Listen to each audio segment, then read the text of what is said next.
La noble verdad del origen del sufrimiento. Samudaya. El origen del sufrimiento se encuentra en la sed, en el deseo. El deseo es un impulso no racional y está condicionado por la memoria de experiencias pasadas. Se le llama sed por la analogía con una persona que perdida en el desierto lo único que quiere es aplacar su sed. El budismo diferencia tres tipos de deseo. Primero, la sed de placeres sensoriales y de objetos. Segundo, la sed del devenir, el apego al yo o de nacer en el paraíso. Tercero, la sed de la extinción, el autoaniquilamiento, que es un apego al no yo, originado en la errónea interpretación de nirvana como autoextinción. Nirvana es extinción, pero en el sentido del fuego de la pasión y de los deseos que se extingue proporcionando paz. Aun cuando el sufrimiento se origina en la sed, el origen mismo de la sed se encuentra en la ignorancia, el error de vernos a nosotros mismos y a los objetos como entidades estables, permanentes y autónomas. La ignorancia es entonces el origen de la producción condicionada. Del ciclo de samsara, una rueda de 12 radios conocida con el nombre de Paticca Samuppada, o las 12 causas interdependientes de producción condicionada, los 12 nidanas. Estos son, primero, la ignorancia; segundo, las acciones voluntarias o los residuos kármicos; tercero, la conciencia; cuarto, los fenómenos físicos y mentales, que son los 5 agregados o nama-rupa; quinto, las 6 facultades o los 6 órganos sensoriales; sexto, el contacto; séptimo, las sensaciones; octavo, el deseo; noveno, el apego; décimo, el proceso del devenir; décimo primero, el nacimiento; décimo segundo, la enfermedad, la vejez y la muerte. Y están encadenadas de la siguiente forma, de acuerdo con el Samyutta Nikaya del Sutta Pitaka. Es una colección de 56 textos. Por la ignorancia están condicionadas las acciones voluntarias. Por las acciones voluntarias está condicionada la conciencia. Por la conciencia están condicionados los fenómenos mentales y físicos, es decir, los 5 agregados. Por los 5 agregados están condicionadas las 6 facultades o los 6 órganos sensoriales. Por las 6 facultades está condicionado el contacto. Por el contacto están condicionadas las sensaciones. Por las sensaciones está condicionada la sed o el deseo. Por el deseo está condicionado el apego. Por el apego está condicionado el proceso del devenir. Por el proceso del devenir está condicionado el nacimiento. Por el nacimiento está condicionada la decrepitud, la enfermedad y la muerte. Por la muerte está condicionada la ignorancia y así se continúa el movimiento de samsara y la rueda sigue girando.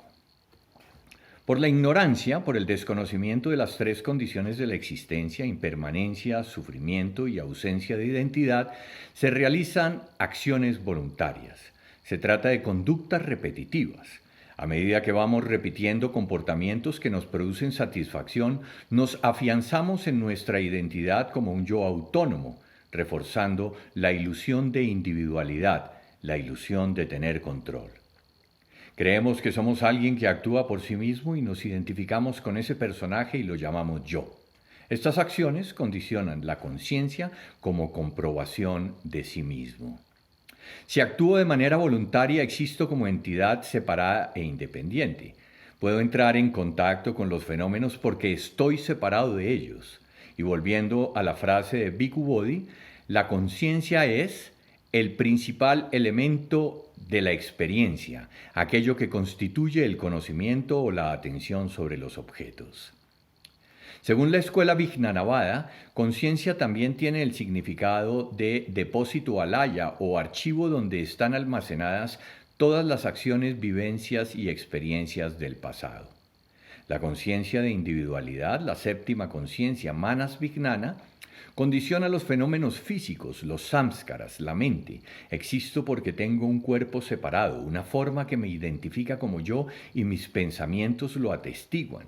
Se materializa mi yo en el primer agregado, el cual adquiere forma y se crean las 6 facultades sensoriales, manifestación del cuerpo físico, como la capacidad de interactuar con los fenómenos como algo separado. A partir de la forma física, el espíritu y los 6 ámbitos sensoriales se producen las 6 facultades. La facultad visual, la facultad auditiva, la facultad olfativa, la facultad gustativa, la facultad táctil, la facultad mental. Estas facultades son la capacidad de los sentidos de relacionarnos con los objetos externos de manera que se confirme la separación y entramos en contacto con los mismos confirmando nuestra existencia independiente. El contacto surge de una interacción de las 6 conciencias, los 6 órganos y los 6 objetos. A partir de este contacto se producen las sensaciones agradables, desagradables o neutras. Gracias a estas sensaciones se establece una diferenciación y por lo tanto se produce preferencia, rechazo o indiferencia frente a los objetos externos. Claro que estas sensaciones están también condicionadas por la memoria de experiencias pasadas, no dependen exclusivamente del contacto. Se origina entonces la sed, que es por lo general la búsqueda de sensaciones agradables y el rechazo de las desagradables. Los objetos que producen sensaciones agradables dan origen a la posesividad, la necesidad de apropiarse de estos objetos como prolongación del yo. Por ejemplo, objetos materiales, fama, poder, fortuna, éxito, etc. Se otorga a estos objetos un poder intrínseco de producir bienestar, aun cuando se trate de bienestar temporal. Tarde o temprano, los objetos son reemplazados por otros de mayor poder. La sed se hace insaciable y la existencia es insuficiente para alcanzar el máximo de bienestar. Se quiere entonces prolongar la existencia, y es precisamente este apego a la vida el que condiciona el proceso del devenir, la energía potencial capaz de llegar a ser. Se concentra una fuerte energía que en su afán de prolongar la existencia puede participar en la formación de la vida, condicionando un nuevo nacimiento instantáneo. A su vez, cuando la vida es vista como impermanente y dolorosa, se sabe que aún renaciendo en el paraíso se puede volver al mundo del dolor y es ahí cuando se produce el deseo del autoaniquilamiento. Para el Buda, los 3 tipos de sed o de deseo son producto de la misma ignorancia. A pesar de que creemos que somos un yo que existe en el tiempo como algo continuo, según Dogen Zenji, la vida surge y perece instantáneamente momento a momento y nunca permanece. Morimos y renacemos instante tras instante, y la ilusión de permanencia viene del aferramiento a la identidad. Aun cuando la energía fluye, está fuertemente cargada de las características de los deseos del individuo. La nueva vida que se genera al instante siguiente está condicionada por unas nuevas energías, producto de su origen y de su entorno, las cuales también se van modificando por los estímulos externos. El nacimiento trae consigo las cualidades de la vida: enfermedad, fealdad, decrepitud y muerte, las cuales condicionan una vez más la ignorancia. El ciclo de la vida y de la muerte gira incesantemente. La existencia dolorosa tiene entonces una doble causa. Primero, la ignorancia que nos hace tener una falsa visión de los objetos de los sentidos como algo deseable. Y segundo, la sed que nos encadena a estos. La existencia está condicionada por las 12 causas interdependientes. El individuo es en realidad la manifestación de la energía producto del deseo de prolongar la existencia. Esta energía dirige las acciones y las consecuencias de estas acciones se manifiestan en el futuro. Karma es una acción con un objetivo dirigida por la voluntad. Por lo general se trata de la búsqueda de satisfacción personal y la de rechazar lo que nos produce desagrado. La acción impulsada por un objetivo es lo que determina la dirección y por lo tanto las consecuencias o frutos del karma, vipaka. Toda acción está impulsada por un pensamiento, el mapa conceptual con el cual nos desarrollamos con la realidad, y produce resultados de acuerdo con la intención. Es la germinación de las semillas de los residuos kármicos. Bueno y malo no tienen connotaciones morales absolutas. Tiene que ver más con el resultado que produce sufrimiento o alivio. Abstenerse de todo mal hace referencia a kusala. las acciones de cuerpo, palabra y pensamiento que tienen consecuencias dañinas o que producen sufrimiento en otros. Kusala viene de kusa o kusha, una hierba alta de la familia del pasto considerada sagrada en la India, que fue recomendada por el Buda para que los discípulos hicieran sus almohadones de meditación. Los primeros monjes recogían las hojas y las apilaban para luego cubrirlas con sus telas de sentarse, haciendo así unos buenos cojines para la meditación. También tejían esteras para poner sobre el piso para poderse sentar. La hierba kusa protegía a los monjes de los bichos y a los bichos de los monjes. Estas hojas de kusa tenían bordes muy afilados, de modo que en el proceso de recolectarlas uno podía fácilmente cortarse las manos si no se tenía suficiente cuidado. Así, la recolección de kusa era llamada kusala. La palabra vino entonces a ser sinónimo de hábil o destreza en general. Literalmente puede significar hábil, inteligente, experto, bien, bueno, virtuoso, meritorio, beneficioso, suerte, felicidad, saludable y próspero de acuerdo al contexto. Y akusala, la partícula A es negación, puede por lo tanto traducirse como las cualidades opuestas de kusala, como torpe, malo, inhábil, etc. Kusala y akusala son entonces un par de términos acuñados por el Buda para evaluar la conducta humana y la moralidad. Está relacionada con la tercera ley de la mecánica de Newton, que dice acción y reacción.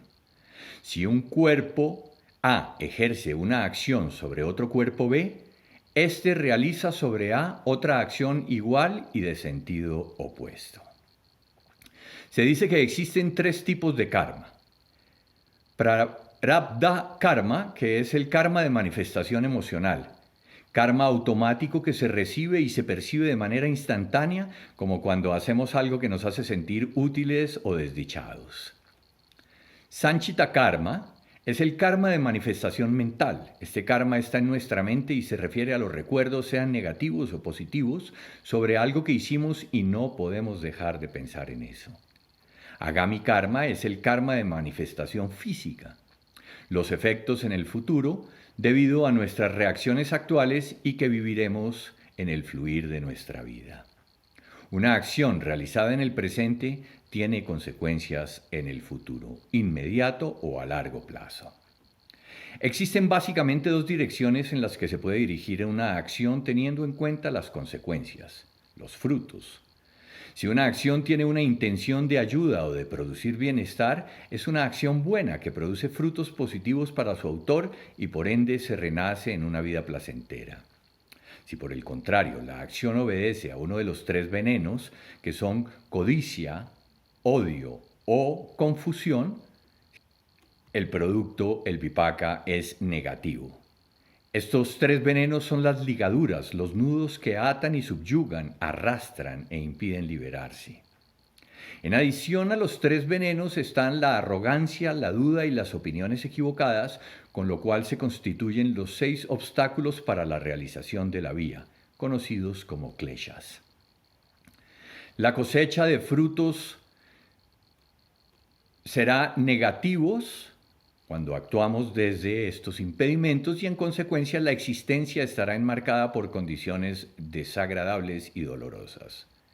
Por eso, el karma condiciona nuestra vida posterior a través de sus frutos. Existen dos tipos de manifestaciones kármicas, inmediata y a largo plazo, al igual que la definición de energía cinética y potencial. La energía cinética es la respuesta en movimiento de un objeto que recibe un impulso y la potencial se almacena en el objeto y se manifiesta cuando las condiciones son propicias. A diferencia de este agregado, los agregados de las sensaciones y de las percepciones no tienen frutos, no condicionan las consecuencias futuras. Un acto puro que no espera resultados tampoco tiene frutos kármicos, la acción sin mérito. Por lo tanto, no hace renacer en ninguno de los 6 mundos de karma. Estos 6 mundos son 3 considerados existencias afortunadas, que son el mundo de los dioses, el de los seres humanos y el de los semidioses competitivos o guerreros, asuras. Y las 3 existencias desafortunadas, que son el mundo de los animales, el de los espíritus hambrientos y el de los demonios. Es importante ver el renacimiento manifestado en la inmediatez de cada instante.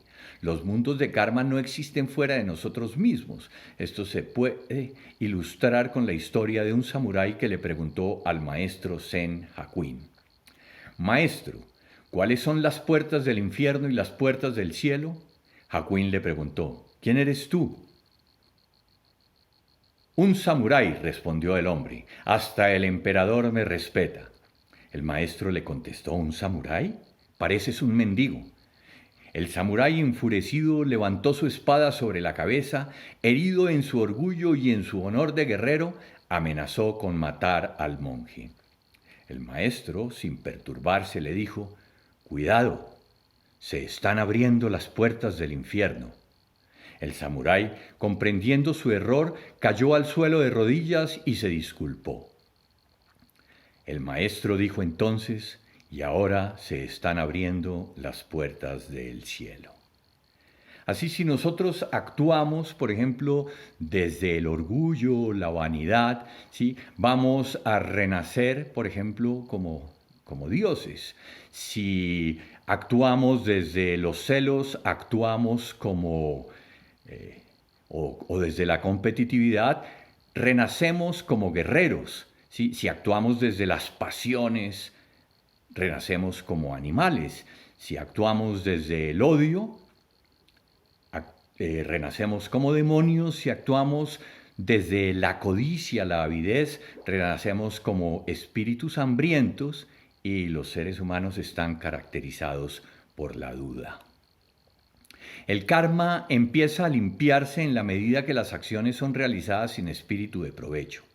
Acción pura, como sasen, donde no hay ninguna búsqueda de beneficio. Los frutos que se siguen manifestando son los de las acciones anteriores acumuladas, las semillas ya sembradas. Para el budismo, las consecuencias, sin embargo, pueden ser modificadas de acuerdo a la actitud, y los efectos no son necesariamente tan negativos. Existe karma grupal o karma individual. Lo que un individuo haga lo afecta no solo a él, sino a los demás miembros del grupo, familia, amigos, sociedad, etc. De ahí la necesidad de responsabilizarse por los propios actos. De igual manera, la actitud del individuo puede modificar las consecuencias sobre el grupo, y eso tiene que ver con la interdependencia, la red de Brahma en la que todo está conectado. Toda acción que realizamos tiene efectos sobre el universo entero.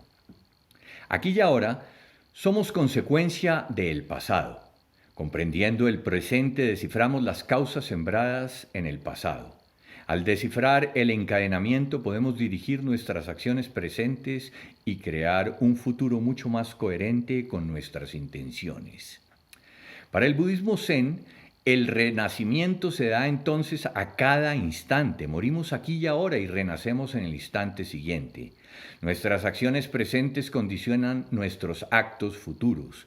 No somos, sin embargo, los mismos de ayer un día más viejos. Existimos por nuestro apego al yo.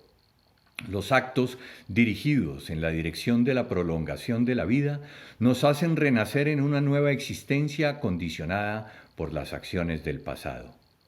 La existencia del universo no puede ser rastreada en el tiempo, porque el tiempo es una ilusión producida por la sucesión de instantes, muertes y nacimientos consecutivos. Las causas y las consecuencias han existido siempre y seguirán existiendo hasta la liberación de samsara, lo que se conoce como nirvana. Entendiendo la ley de causalidad, se comprende que el individuo como tal no tiene origen, luego no ha nacido. De esta manera, lo que no ha nacido no puede morir. Comprender la noble verdad del origen del sufrimiento es liberarse del encadenamiento de la rueda de la vida, de la muerte.